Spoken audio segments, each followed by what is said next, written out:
여러분 점심 맛있게 드셨죠? 네, 자매님들 수고에 감사합니다.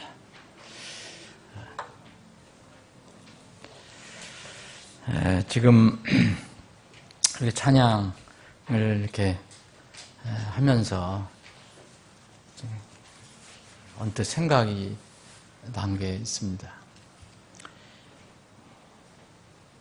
지난 주 월요일 날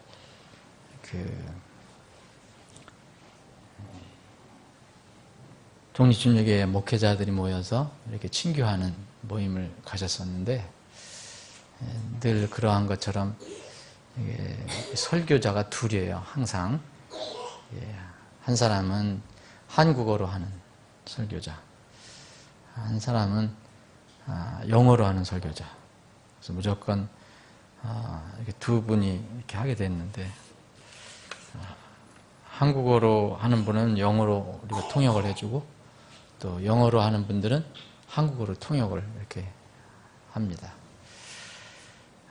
근데 한국어로 이렇게 통역한 것을 이번에는 누가 했는지 아세요? 한국어로 설교를 하시는데 옆에서 영어로 통역하신 분. 네. 네, 어떻게 잘 하시네. 네, 임선두 목사님을 통역을 했어요. 한국어를 듣고 영어로 통역하는 거.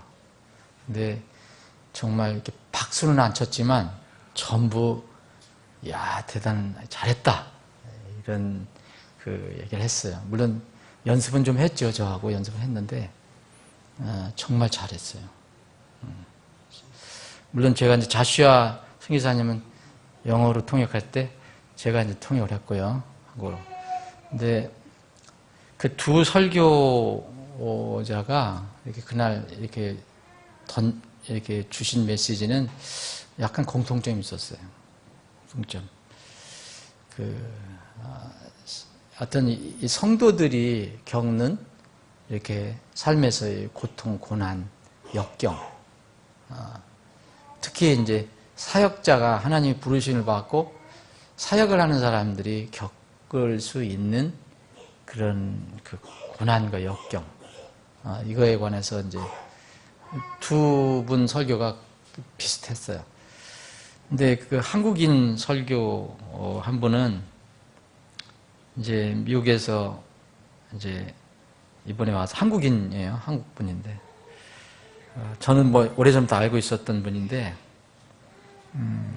젊은 사역자 이제 하나님 부르심을 받고 고생을 해갖고 신학교 마치고 한국에 와서 이제 사역을 이제 준비합니다. 그래서 저기 이제 경남 부산 지방 양산 그쪽에 이제 해서 하는데 제가 잘 아는 그런 형제인데도 그 삶 속에서 어떤 고난을 겪고 어떤 고통을 겪었는가 그거는 정말 몰랐어요.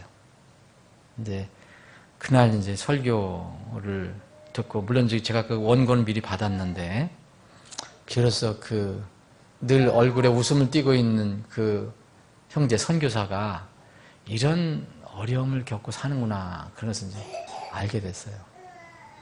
굉장히 멀쩡하고 건강해 보이고 그런데 사역의 부르심을 받고 나서 그 뒤로 사역의 부르심을 받고 그 뒤로 지금까지 그리고 그래서 치료될 수 있다고 보장도 없고 그래서 사역을 부르심을 받고 난 뒤에 고통이 하나 생겼는데 그게 이제 불면증인데 그게 이제 약을 먹는 단계까지 이렇게 뭐 미국 생활하다가 뭐 이렇게 어떻게 하든지 그런 해서 지금은 약을 먹는 단계까지 가고 이제 약을 이제 끊고 이제 어떻게 이제 이겨보려고 하는 그런 과정을 이렇게 간증 겸 설교를 했는데 그때 이제 자기가 어떻게 그 하나님께서 주신 그 어려움을 해석을 했냐면 고린도서 12장에 있는 그 하나님께서 나에게 주신 육체 안에 가시다. 그러니까 육체 안에 가시고 또 그것은 사탄의 메신저다. 하나님께서 그 형제에게 사탄의 메시지를 주었는데 이유는 분량 이상으로 높여지지 않게 하려고. 그래서 그런 그 고통스러운, 저는 뭐 그래도 가끔가다 잠을 못 이룰 때 있지만 저는 불면증은 증세는 없거든요. 감사하면서도 그거 어떻게 할 수 없는 그런 상황에서도 하나님의 부르심을 이제 굳건히 믿고 하나님을 위해서 이렇게 그렇게 하려고 하는, 그 모든 것을 바쳐서 하려고 하는 그 모습이 아름답고 또 순간적으로 그냥 뭐랄까 뭔가 좀 장엄한 느낌도 들리고 그랬습니다. 그래서 이 자신이 정말 교만하지 않게 하기 위해서 이런 육체 안에 가시를 주었다. 사도 바울이 그렇게 이렇게 해석을 했잖아요. 자기가 이렇게 육체 안의 문제점을 주님 앞에 이렇게 고쳐달라 했을 때 3번씩이나 주님이 이렇게 3번씩 구했는데도 주님께서 응답하시지 않았어요. 그러면서 오히려 그것이 너한테 유익이다. 육체 안의 가시가. 왜냐하면 바울 사도가 교만하지 않게 하기 위해서. 이 말씀을 듣고 늘 듣는 이야기고 그렇지만 또 다른 이렇게 느낌을 와닿았습니다. 참 이렇게 우리가 모여서 말씀을 듣고 뭐 하여튼 주님을 이렇게 부르고 따르는 사람들이 함께 모이고 하는 일들은 정말 나에게 다 유익해요. 그게 아픔으로 다가오든 즐거움으로 다가오든 다 유익한 거예요. 그래서 이제 모임의 중요성도 있고 같이 그리스도인들끼리 같이 모이는 것이 얼마나 중요한가. 시편 133편 1절 기억하시죠? 네. 형제들이 하나가 되어 동거하며 어찌 그리 좋은가, 어찌 그리 기쁜가. 우리가 여러분들이 점점 이렇게 교제의 기쁨, 예배의 참여의 기쁨을 이제 느끼면 느낄수록 그런 말씀이 이제 실감이 날 겁니다. 그래서 지금 이제 찬양을 이렇게 하는데 그런 생각이 떠올랐습니다. 감사. 오늘 뭐 어떻게 오후에도 이제 찬양 집사님께서 이렇게 인도하셨는데, 감사를 우리가 하면, 감사하는 생활을 하면 분명히 우리에게 복이 된다. 분명히 복이 오게 된다. 이렇게 생각을 합니다. 오늘 오후에는 제가 준비한 그 말씀은 에베소 5장입니다. 잠깐 보겠습니다. 에베소 5장.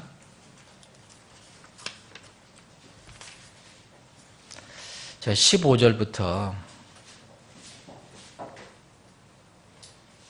21절까지 보겠습니다. 에베소 5장 15절부터 21절까지. 그런즉 너희는 주의하여 어리석은 자가 아니라 지혜로운 자로서 조심스럽게 걸어 시간을 되찾으라. 날들이 악하니라.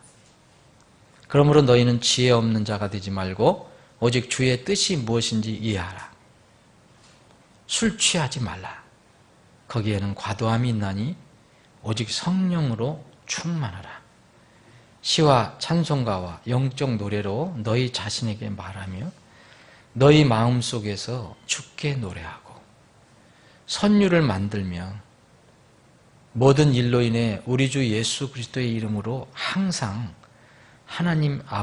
아버지 하나님께 감사하고 하나님을 두려워하는 가운데 서로에게 복종하라. 아버지 하나님, 오후에도 저희들이 모여주는 찬양하고 경배합니다.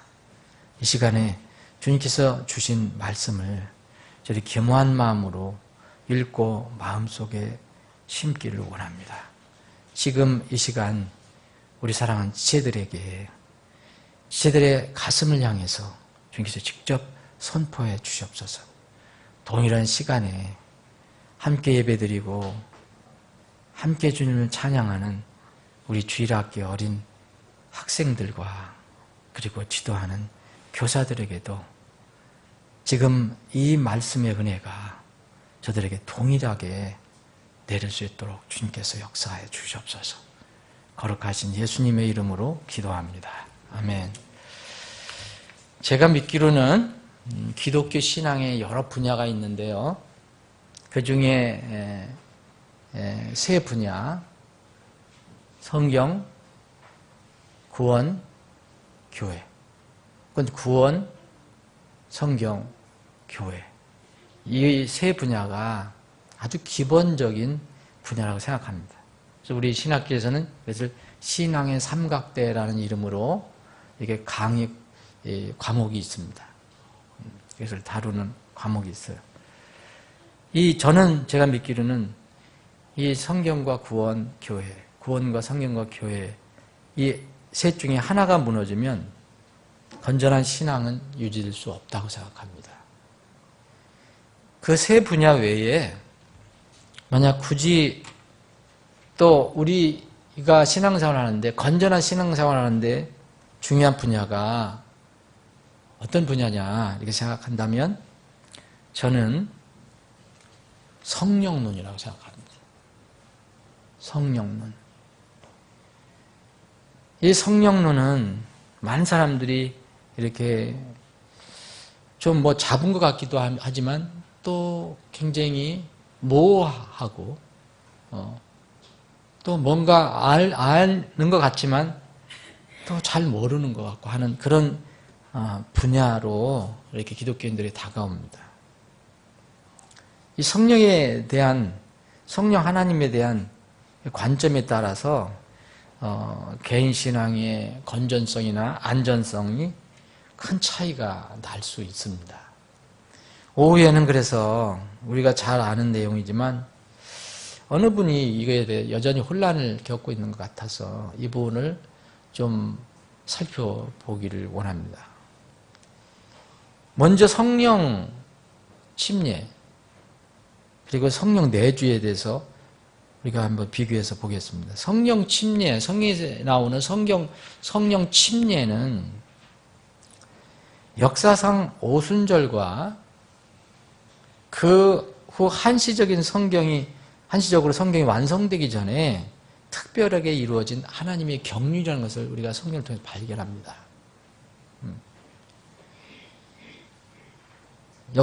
역사상으로 오순절 처음 이스라엘 예루살렘에 모였던 다락방에 모였던 어떤 일단의 사람들에게 놀라운 이 역사적으로 일어난 일이고요. 그 뒤에 이제 한시적으로 어느 기간까지 이렇게 이루어진 그런 특별한 일입니다.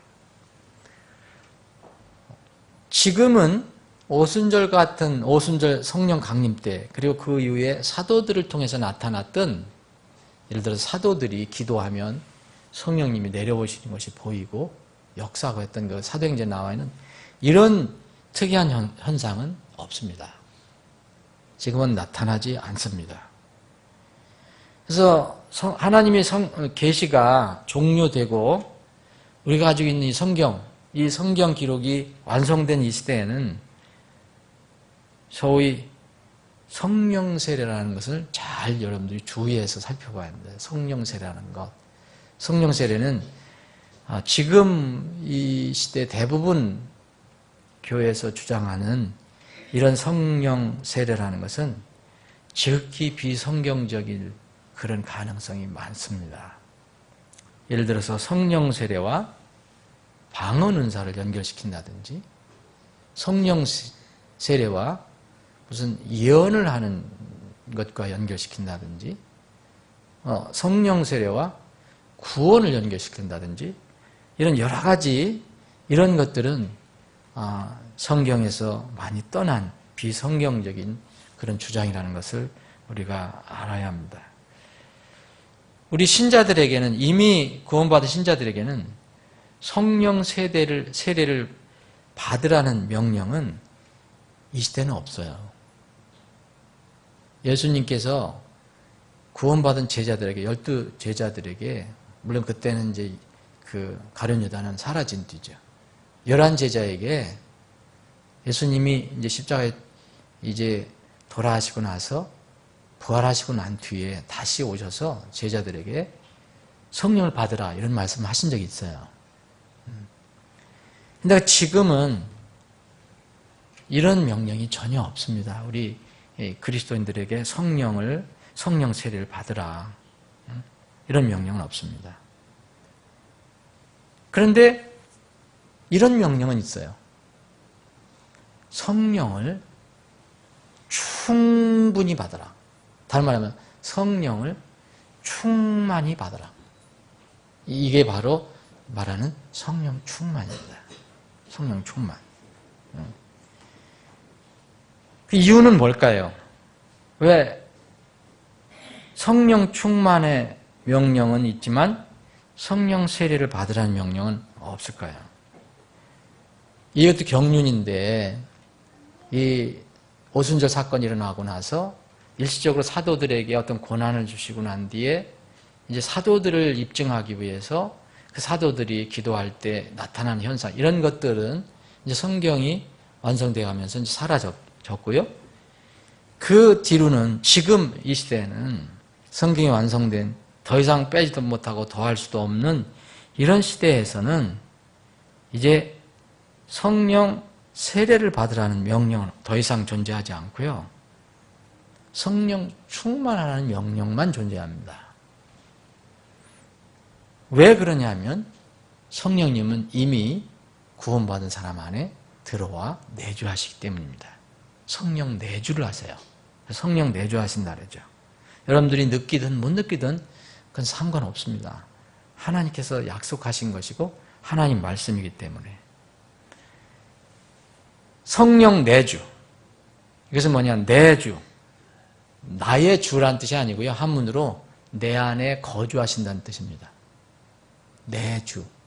안에 거주한다. 성령이 안에 거주하신다. 이게 성령 내주입니다. 성경이 완성되고 사도시대가 종료된 후에는 구원받는 사람들은 누구나 이렇게 성령님이 오셔서 이렇게 내주를 하십니다. 거하신다는 거예요. 이거를 우리가 분명히 알아야지 이 성경 뒤에 있는 모든 말씀을 우리가 이해하기 좋지. 그렇지 않으면 전부 혼동에 빠져버리고 맙니다. 고린도전서 3장 16절에 보면 내가 너희에게 다만 이것을 말하노니 알게 하노니 너희가 아니다. 이거 죄송합니다. 이건 갈라디아 3장 2절. 너희가 율법의 행위로 성령을 받았느냐? 아니면 믿음에 관해 듣고 받았느냐? 이렇게 얘기합니다. 자, 성령을 어떻게 받는다고 얘기합니까? 이제 벌써 갈라디아서에서 오면 바울 사도가 내가 어떤 행위를 통해서 성령을 받는 게 아니고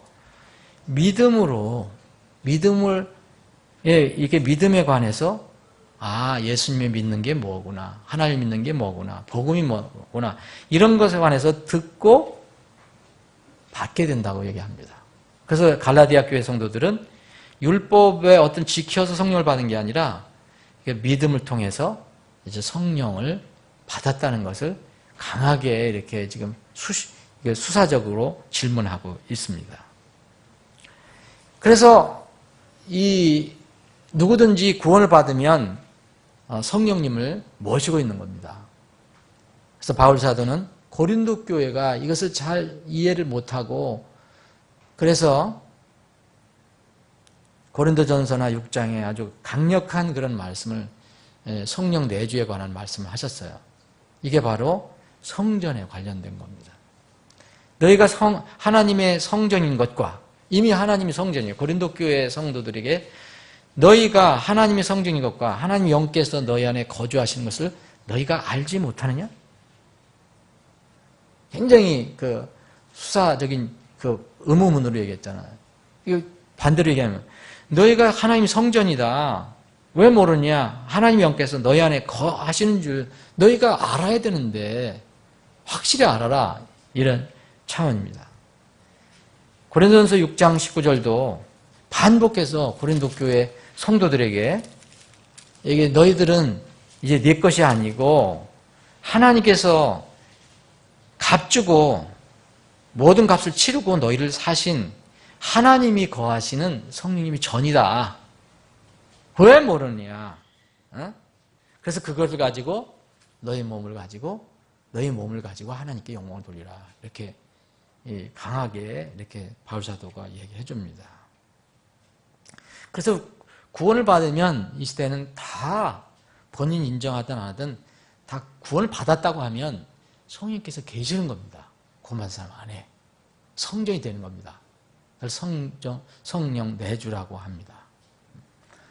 누구든지 구원받을 때 성령이 없으면 예수님을 주라 시인할 수 없다 그랬어요. 성령님이 안 계시면 구원을 받을 수가 없어요. 그리고 구원받은 사람은 반드시 성령님이 계신 겁니다. 성령님 때문에 우리가 예수님을 주라고 시인할 수 있다는 거예요. 인정할 수 있다는 거죠. 그러면 지금 이 시대에 좀 이렇게 혼란스럽게 생각하는 이 성령 내주와 성령 충만은 뭐냐? 분명히 다릅니다. 성령 내주와 성령 충만은 다르죠. 지금 말씀드린 대로 누구든지 하나님의 은혜를 믿고 구원받은 사람은 거룩한 하나님의 영이 그 믿는 자의 마음 안에 들어와 집으로 삼고 계세요. 성전이 됩니다. 그러나 성령 충만은 문자 그대로 성령께서 가득 차신 그런 내용을 얘기하는 거거든요. 이 성령 충만은 내주하시는 성령께서 계시어요. 거기 계시는데 어떤 상태를 얘기하느냐? 아무 제약 없이 활발하게 역사하시는 상태. 이거를 성령 충만이라고 성경은 말하고 있습니다. 저는 전에 이게 성경을 사실 잘 몰랐을 때, 젊었을 때 사람들이 이게 성령 충만을 자꾸 이 방언과 연결시키고 무슨 예언과 연결시키고 특이한 은사로 연결시켜서 얘기할 때 사실 저도 젊었을 때 나도 저렇게 성령 충만하게 해달라고 기도를 한 게 기억이 나요. 젊었을 때. 근데 무지했던 거죠, 제가. 그리고 참 다행으로 생각하는 것이 이렇게 제가 젊었을 때 다녔던 그 교회는 부흥회를 하면 꼭 불을 끄더라고요. 그래서 막 성령 충만의 기도를 하는데 나도 다른 사람 저런 사람 좀 별로 내 마음에 맞지는 않는데 이상하긴 한데 어쨌든 저게 성령 충만이라니까 나도 저런 거 한번 어떻게 한번 받아보는 것도 괜찮지 않겠나 그래서 기도한 적이 있었던 것 같아요. 하라고 그러니까 밤에 불 끄고 부흥회 할 때. 근데 안 나타났어요, 저한테는. 참, 그래. 지금 생각하면 다행이라고 생각해요. 그때 혹시 그런 걸 받았으면 내가 좀 어떻게 변했을지도 몰라요. 그 교만에 빠져갖고. 정말 감사해요. 지금 지나가보면 참 감사했어요. 성경을 알고 보니까, 야, 그런 것이 너무 성경에 어긋나는 것이구나. 그런데 그것도 모르고 여기까지, 지금까지도 계속 그런 사람들이 있습니다. 근데 분명히 여기 5장 18절에 뭐라 했습니까? 술 취하지 말라 거기엔 과도함이나니 오직 성령으로 충만하라. 영어를 보실 수 있는 분들은 보십시오. Be filled with the Spirit 그랬어요. 쉬운 얘기 뭐냐면 여기 잔이 있는데요. 여기다가 물을 가득 채우라는 거예요. 넘치도록. 여러분들 안에 성령님이 가득 계셔서 완전히 여러분을 통제하고 지배하고 그렇게 하라는 뜻이에요. 성령 충만하라고 지금 뭡니까? 명령하고 있죠? 명령하고 있습니다. 명령. 분명히 성령 충만은 명령이에요. 다시 말씀드리면 명령은요. 오늘 아침에도 말씀드린 것처럼 감사하라. 이거는 가만히 있어서 되는 게 아니에요. 움직여야 돼요. 뭔가 방법이 있는 거예요. 하나님께서 그래서 여러 가지 감사할 수 있는 방법, 조건 이런 것들을 다 성경을 통해 주셨잖아요. 성령 충만도 그렇습니다. 성령 충만하라 우리에게 명령했어요. 에베소 교회 성도들에게 얘기했어요. 그럼 에베소 교회 성도들이 어떻게 성령 충만하는지 모르면 이건 허공을 나르는 쓸데없는 말밖에 안 돼요. 그렇잖아요? 성령 충만하 하라고 그랬는데 어떻게 그렇게 하는지 성도들이 모른다. 그런 명령이 어디 있어요? 성령 충만의 방법을 성경은 제시합니다.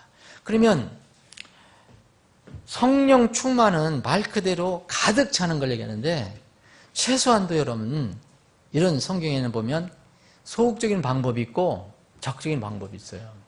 우선 여러분 적극적인 방법 찾기 전에 소극적인 방법에 신실해야 됩니다. 자, 소극적인 방법은 뭐냐? 성령님과 관련돼서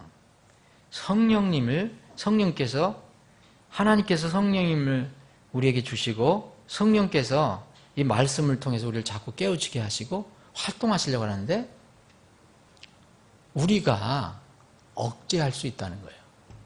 성령을 자꾸 억누를 수 있다는 거예요. 이거 생각하면 야, 우리가 무슨 힘이 있어 성령이 억누러지냐.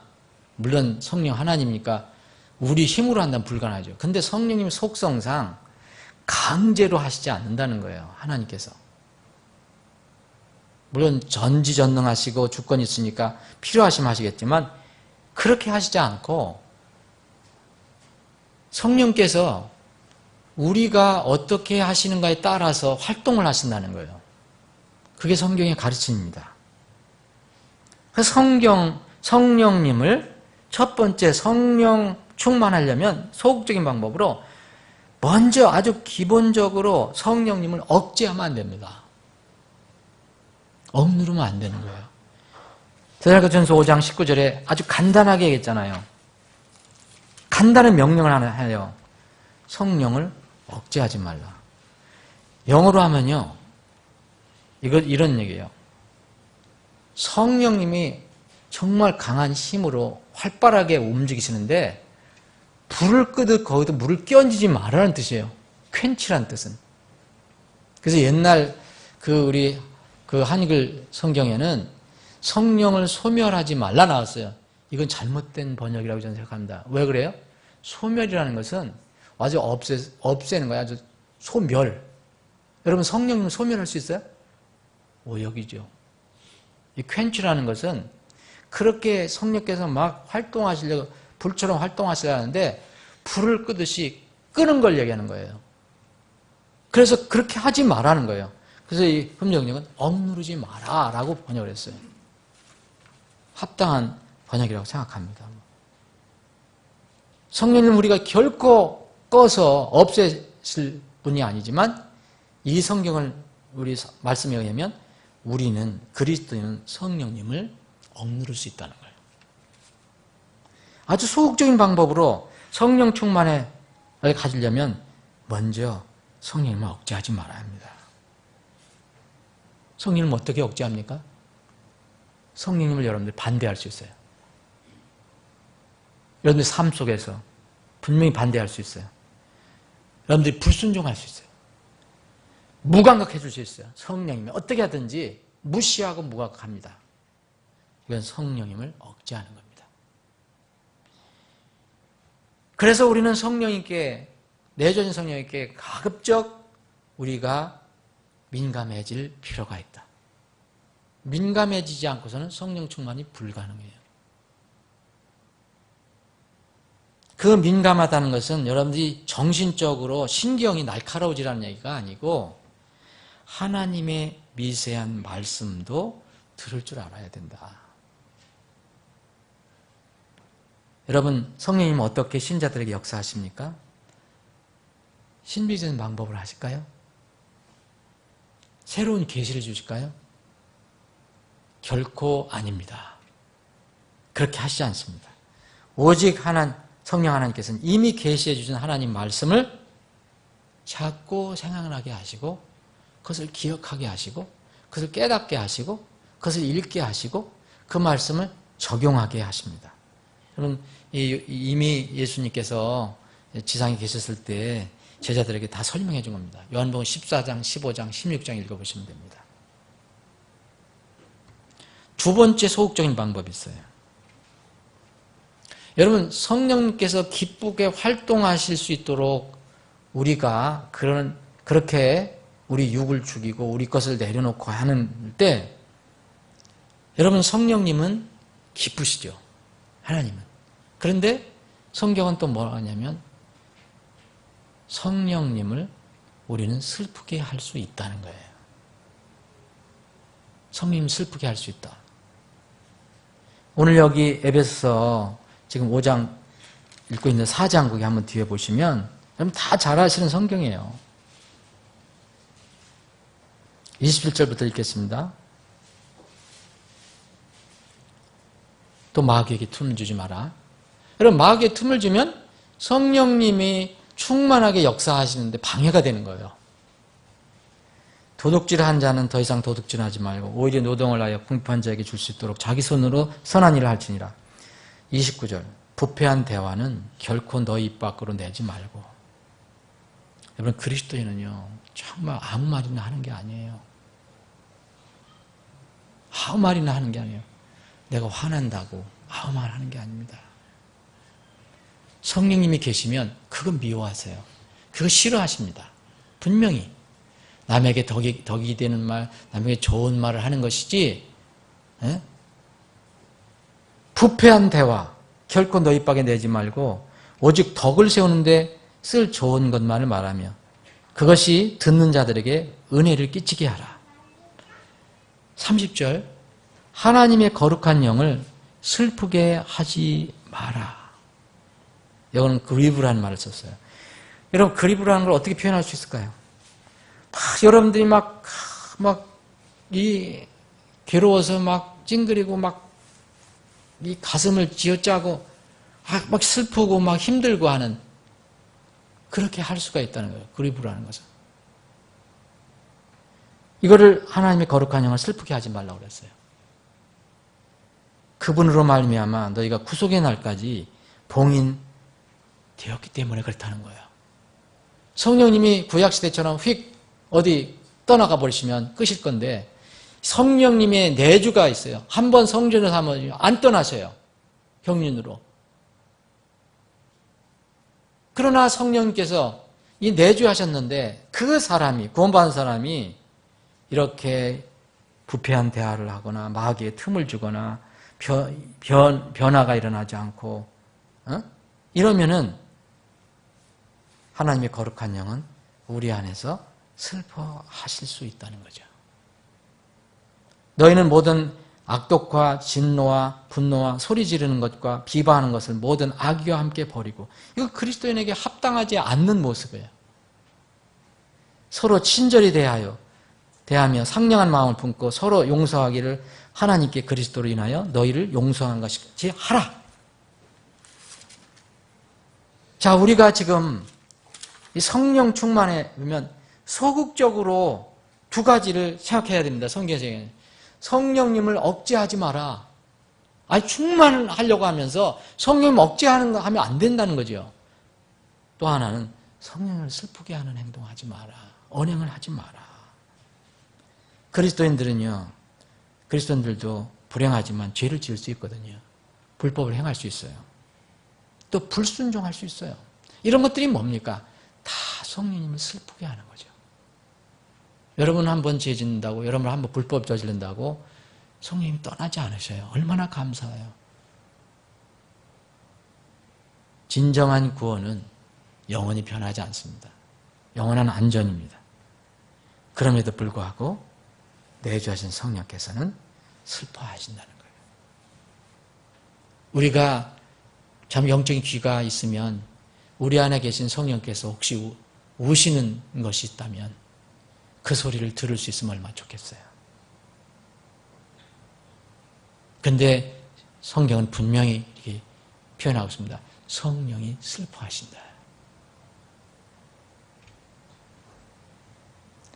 그러면 소극적인 방법을 우리가 이제 생각한다면 다음에 성령 충만, 최소한도 성령 충만을 생각한다면 뭐 해야 되느냐? 성경에서 이렇게 이야기합니다.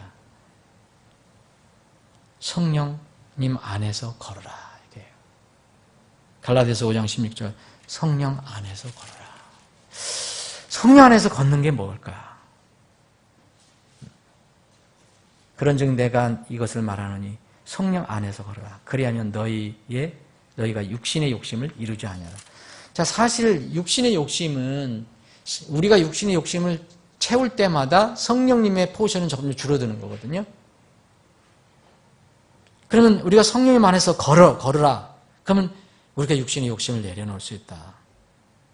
이건 뭘까요? 쉽게 얘기하면 이게 잘 잡히지는 않겠지만 성령과 함께 걷는다는 것은 성령님 안에서 걷는다는 것은 성령님을 따라서 함께 걷는 겁니다. 만약 성령님이 손이 있다면 우리가 두 손을 잡고 같이 걷는 거예요. 실제적인 적용은 어떻게 합니까? 성령께서 그렇게도 깨우쳐 주시고 기억하게 해주시길 원하는 하나님의 말씀을 가까이 하고 그 말씀을 따라 살아가는 겁니다. 그 방법이에요. 여러분 성령 충만한다고 산에 갈 필요 없어요. 성령 충만하려고 굴에 들어갈 필요 없어요. 그러면 조용히 가서 읽으려고 한다면 가세요. 성경을 가지고 가세요. 이것이 성경이 가르칩니다. 성령 충만과 성경 말씀은 반드시 함께 갑니다. 골로새서 3장을 한번 보겠습니다.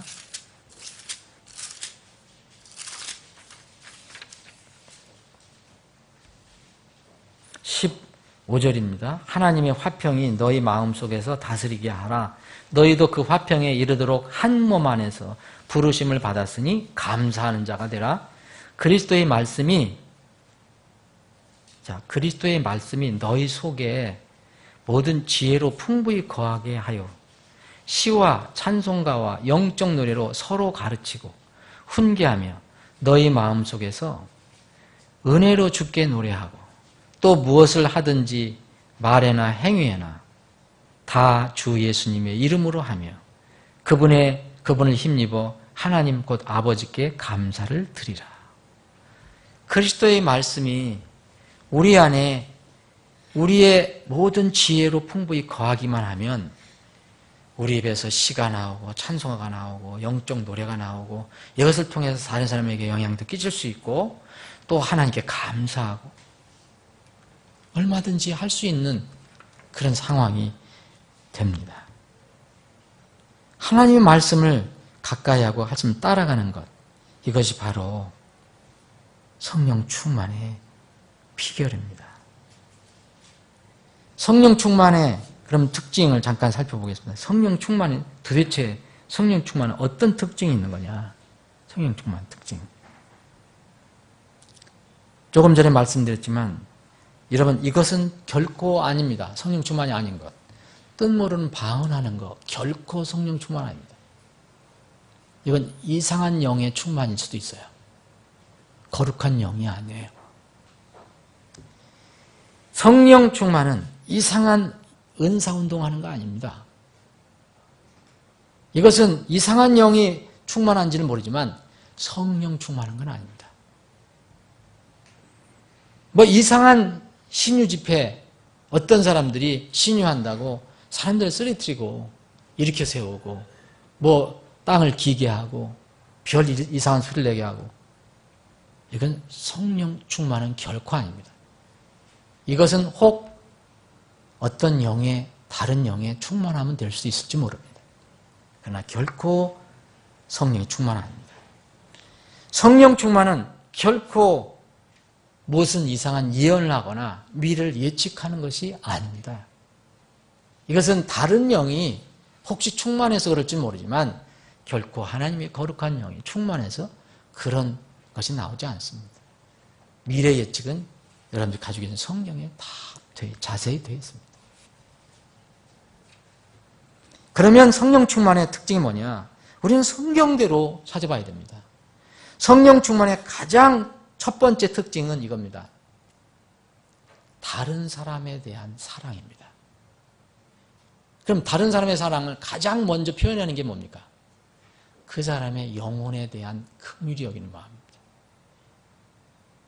곧 전도와 선교로 나타납니다. 이게 성령 충만입니다. 여러분 여기 사도행전을 보면 여러분들이 그것을 분명히 알 수가 있습니다. 사도행전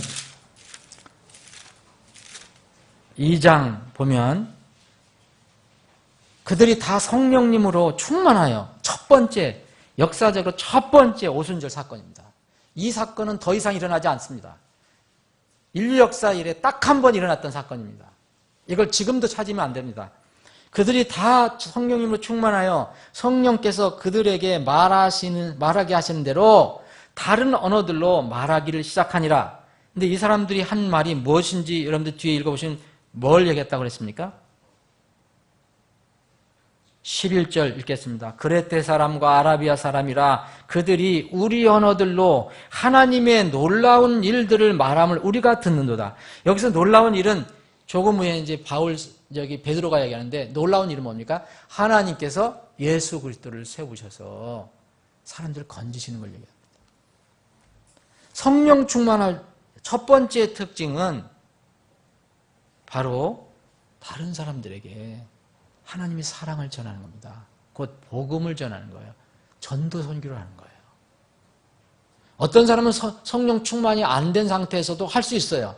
의무적으로 하는 사람도 있어요. 그러나 어떤 사람이 성령 충만하다.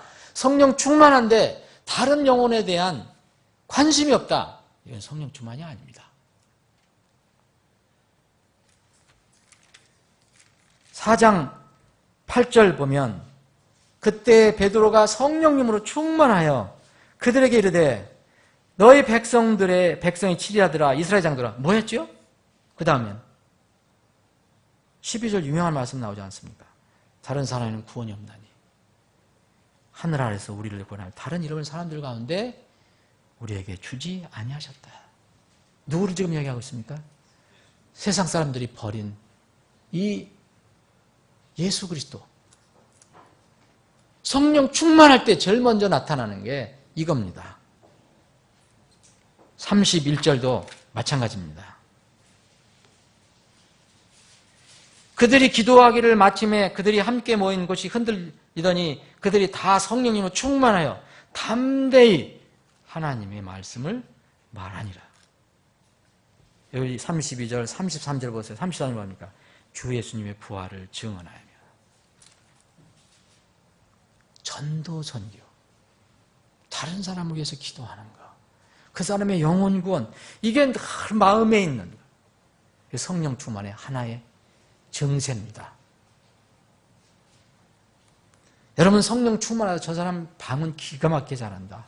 저 사람 예언을 잘한다. 투시도 뭔데 성경이 어디에도 없습니다. 사도행전 7장 여기 불행한 일이 나옵니다. 스데반 55절 스데반이 성령님으로 충만하여 성령이 충만하니까 보이는 게 뭡니까? 예수 그리스도입니다. 똑바로 하늘을 우러러보며 하나님의 영광과 예수님께서 하나님의 오른편에 서 계신 것을 보고 이르되 보라 하늘들이 열리고 사람의 아들이요 하나님의 오른편에 서 계신 걸 내가 보노라 하며 이 전까지 이 성령 충만했던 스데반은 뭘 했죠? 이스라엘 백성에게 복음을 선포했습니다. 예수 그리스도를 너희들이 잡아 죽인 십자가에 못 박은 그 바로 예수 그리스도가 바로 너희들의 구원주다. 성령 충만했을 때 나타나는 겁니다. 9장 17절 보면 여러분 바울 사도가 다메섹 동상에서 이제 예수님 만납니다. 나중에 이 아나니아라는 사람을 소개해줘서 바울이 찾아가잖아요. 17절 아나니아가 자기 길로 가서 그 집에 들어가 사울에게 안수하며 이르되 형제 사울아 곧 네가 올 때 길에서 네게 나타나신 예수님께서 나를 보내사 네가 시력을 받게 하시고 성령님으로 충만하게 하셨느니라.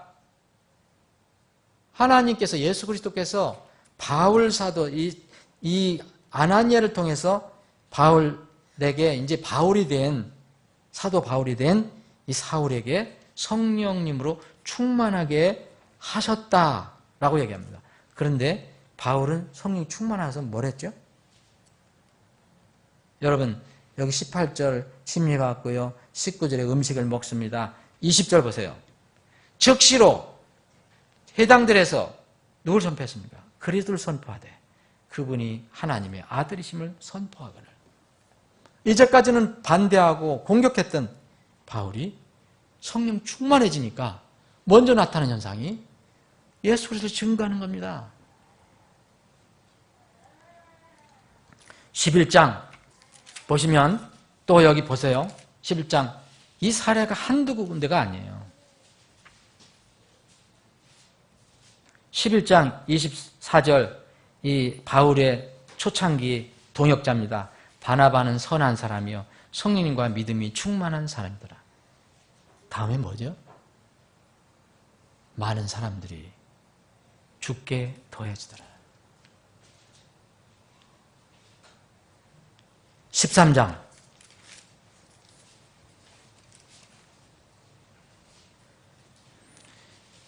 (9절) 이제 저기 그 바보라는 그 이름이 아니고요. 바보라는 그 한국어 있어요. 거기에 이르렀는데 거기에 거짓 대언자 바예수라는 사람이 이 그 총독 그 지방 총독을 또 이름도 서기오 바울이에요. 그 사람이 구원을 못 받게 방해를 해요. 방해를 합니다. 그럴 때 이 9절에 보면 바울이라고도 하는 사울이 성령으로 충만하여 그를 주목하고 어떻게 합니까? 당당하게 이 그 서기오 바울을 살리기 위해서 바예수를 책망을 하고 자 여기 12절에 보니까 이에 총독이 일어난 일을 보고 믿으며 주의 가르침에 놀라니라. 성령 충만한 바울이 이렇게 전해서 이 사람이 구원을 받게 됩니다. 왜 그렇습니까? 왜 복음전도 다른 영혼에 대한 긍휼히 마음이 성령 충만의 첫 번째 증상으로 나타나냐? 내주하신 성령님께서는 무엇을 목적으로 하신다 그랬어요? 여기 이미 예수님께서 알려주셨잖아요. 예수님에 대해서 증언하시고 예수님을 가르쳐주시고 예수님을 계시하시고 그 일을 하신다고 그랬잖아요. 성령 충만하다면 당연합니다. 성경은 앞뒤가 딱 맞게 되어 있어요. 어떻게 성령 충만한데 이상한 행동을 하는 게 성령 충만이 되느냐 이겁니다. 이상하죠. 이제 말씀을 정리하겠습니다. 그것이 뭐에 나타나는 것이 성령의 열매예요. 갈라디아서 5장에 나오는 거예요. 예수 그리스도는 사랑이시고요. 기쁨이시고 화평이시고 오래 참 다 우리 삶에 나타납니다. 부드러움, 선함, 믿음, 온유, 절제.